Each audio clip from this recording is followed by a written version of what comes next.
Wasabi guys, welcome back to another Market Watch video. As always, if you appreciate these, please do subscribe to the channel. I do them about once a week now. Let's start it off with some winners, and then towards the end, we're going to get to the losers of the week. Rogue's Passage from Commander 2019, and specifically this one, has apparently a market value of $4.24. That is not the case. I don't know why it says it here. It seems to be an error over on tcgplayer.com because the market price on the website is also listed there at around $4. Whenever you see something like this, and when you look at the other versions of Rogue's Passage and they're still around 30 to 40 cents a card, it's good to just double check with other websites, because this website here in mtgstocks.com almost exclusively uses TCG Player data. So if there's an error on the TCG Player website, the error is also going to show up on MTG Stocks. So when you go over on cardkingdom.com, you see 49 cents. And even if you were to just look at some of the top results for tcgplayer.com, the same exact card, you're getting pretty much the same listing price. Now, while I've said in past videos that the listing price isn't a good indication of the market price, I can almost guarantee you that buyers aren't going to be paying $4 for something if they don't have to. It just doesn't make any sense, and with this card in particular, Rogue's Passage has been reprinted a dozen times. Why they would try to buy out and spike this makes no sense, so to be honest, I think it's more of an error. So again, looking at this on MTG Stocks, it is trending. You are seeing it on the website as like 1,000% gain. Dig a little deeper, you find it's more of an error. Next up, we have our boy Golos Tireless Pilgrim. A $10 card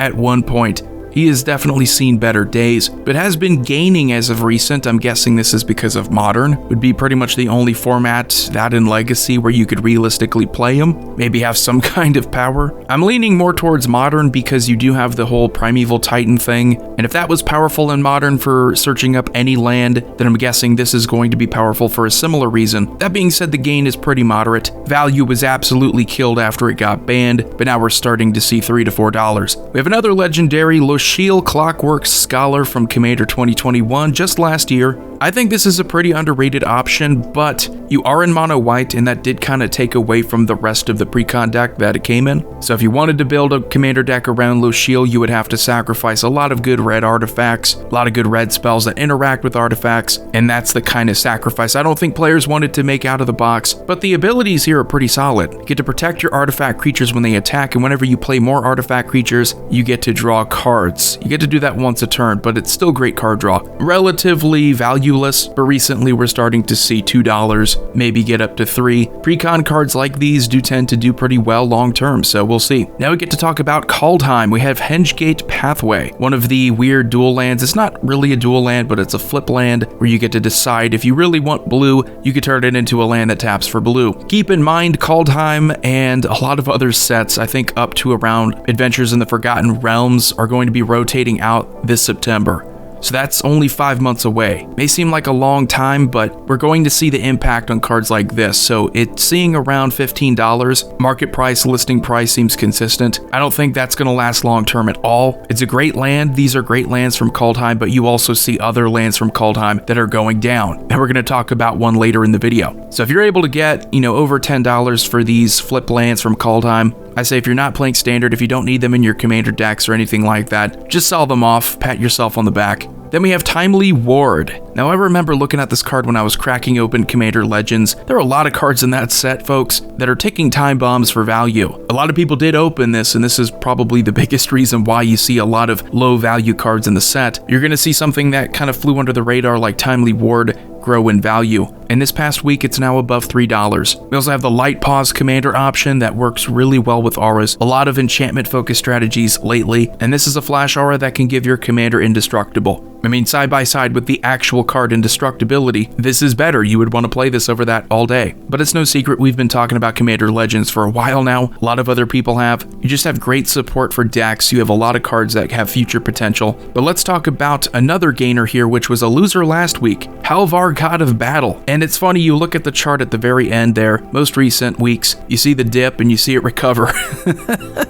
I don't want to say it's because of anything that I said about the card last week, but I have a feeling it could be. I remember also telling people, anything $5 or below, I'd say that's a pretty comfortable buy. It's a great card, it has a lot of future potential. If we continue getting gods from sets, gods from a variety of planes, I think Halvar's going to have a spot in many decks. Equipment strategies, of course, and we see the rebound from around $5 to $8. I mean, that's the only thing I can think of. It's when I said it, it's when I mentioned it, and sometimes I have that effect on cards. But we look at the next loser here, and I don't know if I'm going to have a positive impact on this card, but I think it's a steal right now. We're looking at Slaughter Pact from Future Sight. Now, this card has never been like that expensive. You see back around Battle for Zendikar, up to around Eternal Masters. We're talking like 6 years ago. It was around a $10 card. But now it's about a quarter of that, and it's continuing to go down. It got a reprint in Time Spiral Remastered, which didn't, believe it or not, hurt its value that much. I think it's a cool card still. The trick of paying 0 mana now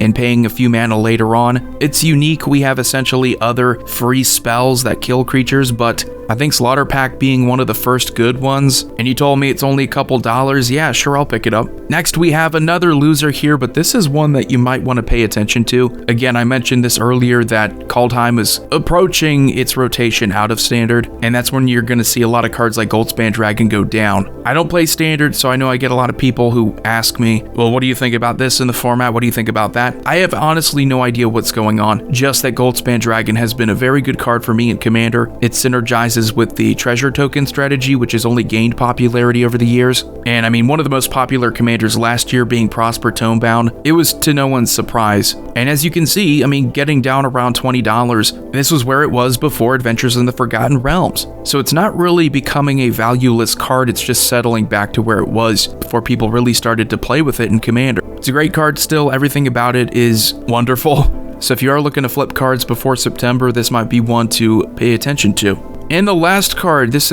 goes back to the Kaldheim leaving Standard discussion. We saw it with Hengegate Pathway, but Hengegate Pathway was considerably more valuable. This is actually going down a little bit, settling around the $5 mark. Blightstep Pathway and a lot of these other lands, these flip lands are going to be great in Standard while they're allowed in Standard. I remember thinking the same thing going all the way back to Theros, when you still had the shock lands from the Return to Ravnica block, but the Scry lands for a short period of time were actually worth $5 to $10. I mean, that's the value of dual lands. They're always going to have something in Standard if they're above average in what they do. If the average Standard deck is going to want it, then in many cases it's going to get you $5 or more. So this is another land to pay attention to. I think any valuable card from Kaldheim is worth paying attention to, at least before September. You don't want to hold on to anything that's worth like a Goldspan Dragon type of value, only to see it evaporate before your eyes. So anyway, that's going to do it for this week's Market Watch video, the first week of April. Let me know what you guys think about the prices. Let me know what you think about the Rogue's Passage error, or if you don't think it's an error and you think it's legitimate. I don't know why you would. It's a bit crazy. Commander Void here signing off. I will see you guys next week.